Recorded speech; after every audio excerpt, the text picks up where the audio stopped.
જોઈ શકો છો દાડમ કેવી મોટી. દાડમ હજુ નાની છે. જોઈ શકો છો હજુ નાની છે એટલા માટે હજુ થોડો સમય લાગશે પાકવામાં. હજુ ઢાંકવાની છે ને એટલા માટે.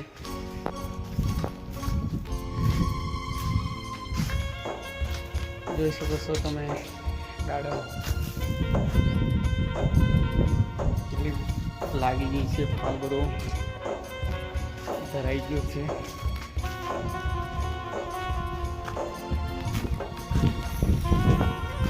હમણાં બધું આવું કામ કરવાનું ચાલુ છે એટલા માટે.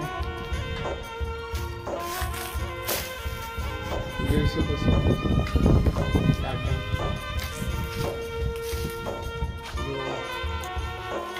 બહુ ફાલ જલાઈ ગયું છે એટલા માટે.